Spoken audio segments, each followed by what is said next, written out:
Alrighty, today we're going to start our first in-depth room review on open space. Given its namesake, it is actually just a large open space. I remember having a good chuckle in the dev stream when they first showed this off. And we're providing a literal just empty skybox room for you to build in. So if you are of the dojo decorated inclined, you'll be able to build this room. It's a big box, but all it is a skybox. So if you or someone you know This took hours to do. this is the biggest. Wait a minute.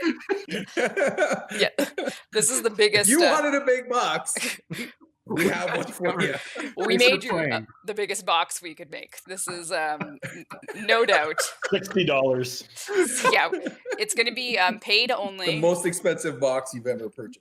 Yeah, that's cool. Can you select the background? Me too. I don't think so. You can now, Scott, and aside from the skyboxes you can select, the room does not have any special ambient effects or quirks. Open space is the second largest room in the dojo, second only to the dry dock. It is also tied with the Orican Intrati Audience Chamber, the Infested Chamber, and the Starlight Market for the highest decoration capacity of any room in the dojo at 1600. The room costs 2 dojo capacity and 5 dojo energy in order to fit into your layout, and the resource costs to build this room from Ghost Tier to Moon Tier are listed on screen now. Open Space does not give any clan XP for clan rank, and it is not required in order to build any rooms, nor does it have any prerequisites of its own. Given that, you can also figure that this room does not currently have a build limit. Open Space rooms can be identified on the map by the giant fucking boxes without any markers, as opposed to, say, an obstacle course would have. They only have one entrance, so they are dead-end rooms, and the console is right at the entrance as well. There is a slight tunnel inward as you enter the room, and then that's when you hit the gigantic open space. Pending spawn pads, this room cannot currently be set as a spawn room. Once spawn pads release, I will link a video on screen that will show you how to use them. Given the nature of the size of open space, it is highly advised that you use a Dojo CAD planner when building these, as building them willy-nilly is a terrible idea, honestly. And just to give an example, here is an open space room next to your starter clan hall when you first create a clan and enter the dojo. This is the room that you start in. Now for lighting.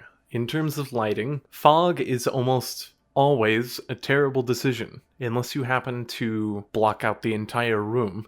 Fog is kind of weird when juxtapositioned next to the clarity of the skybox, because fog only interferes in the distance between you and a placed object. But in terms of the skybox, it doesn't actually darken or cause any fog effect to occur within the skybox, so it kind of stands out, especially if you turn something to, say, like a bright pink fog versus a bright blue skybox. It just doesn't really fit. Not that you would ever use pink fog anyway, because you're a decent human being. Accent is kind of unique in open space, as accent dictates the coloring of essentially the entire room. Unlike, say, an inspiration hall, where there are specific light sources that you can narrow down and locate, and even stick objects inside to be brighter than the sun, the accent light source seems to be farther away than the room itself. So it's not inside the room, so it's just casting light to everything inside. But accent does affect everything. If you go about decorating, you're going to notice that key basically does nothing at all. Technically, there is a key lighting channel in the room, but it's only by the door, and while the current lighting bug will fool you into thinking that you can control it, it's not actually controlled by the room. It's controlled by the key lighting in the room it is connected to.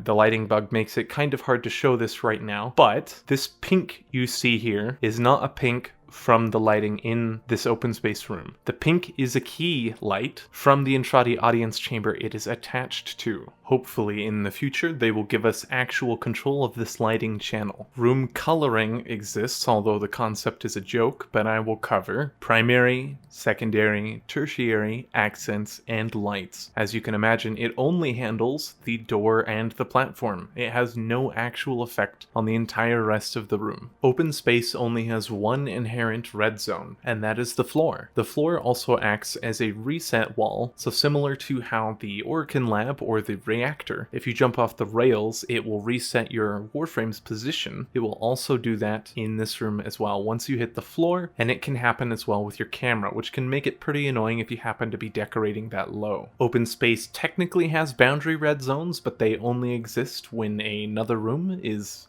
in close proximity. I'll circle back to that once we talk about out of bounds here in a bit. A quick tip that I often get asked is, how do I approach decorating an open space room? Now, I normally try to avoid that in a video like this because this is a room review, not a how-to decoration, but it's common enough that people have a hard time with their depth perception in this room or visualizing what the actual room is. So a quick tip is to map out the room. Now when I mean map, I mean press a large wall up against the corner and suck it in, and then basically do that to each surface and then pull it in so that way you have actual corners on each of the top corners of the room. Now when it comes to the bottom, you put a wall against the wall as far as you can and then slide it down until a red zone hits. And that red zone is your floor. Now, since I've gone ahead and mapped out the corners, we're actually going to talk about measurements real quick, because another question I get asked quite frequently with open space is, how do I locate the center of the room, or where even is it? In order to get these measurements, I used 24 and 12 meter trusses, and then I also used the 6 meter corpus catwalks, along with a couple different items for little 2 meter gaps. And what I ended up finding was, the room is 140 meters wide,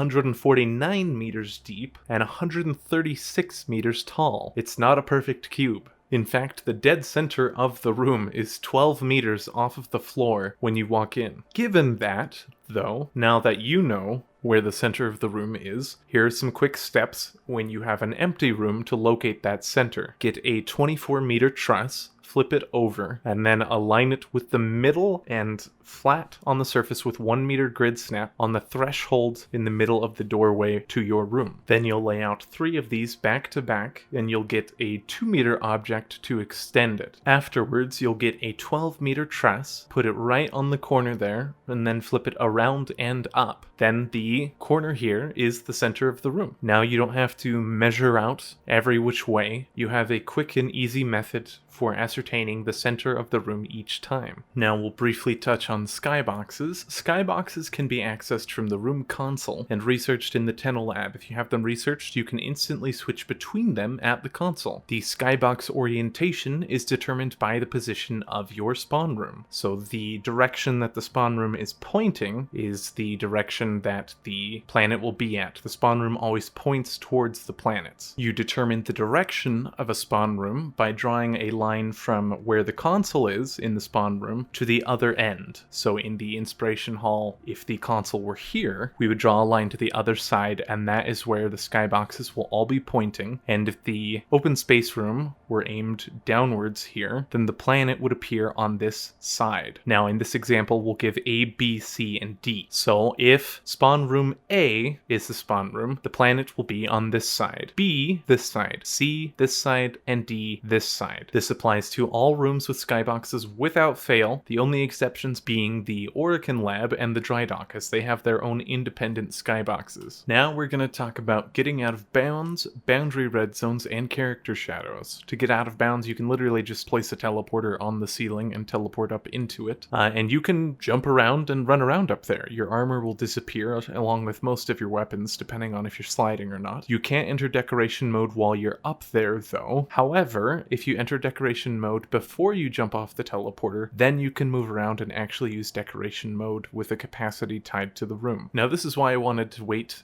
till this point to talk about boundary red zones. Now boundary red zones in a normal room react as soon as you leave the room in any capacity. If you slide the anchor point of an object through the door, it's going to hit a red zone as soon as the anchor point hits it. If you've watched my clipping video, you know this, and then it will stop you. With open space though, there is no actual red zone outside the room unless another room is there. So if with this open space in particular, I have a room on my left, but I don't have a room in front of me or to my right. So if I get a Venusian rock and I scale it up as big as I can, and I put it between this open space room and the one to the left, then it hits a red zone. But If I put it out in front, I can actually move it out quite far, and if I move it out to the other side, I don't get a red zone. So that's just something to keep in mind while you are building in one of these. If you do have too many of them packed together, if you have large objects protruding into the next room, they will hit red zones faster than they would spaced out. And then we'll talk about the dangers of character shadows in open space. I'll use my Mind Lab Rasputin room as an example. When you walk in, you don't notice too much of an issue, except you'll see some of the shadows flickering in and out. But as soon as I look down, the objects casting those shadows stopped casting them. So character shadows are based upon your field of view, funnily enough. And so in a large scale room, this can come back to fuck with you. So that's just another thing to keep in mind. On PC, we have the luxury of turning off character shadows, but I don't believe anyone on any console actually has that option. And then lastly, just to show you a few examples of things that have been done in open space. But otherwise, this does wrap up the open space review video. If you would like to see more videos like this covering the rest of the rooms in the dojo, bundled where applicable of course, just comment down below and let me know.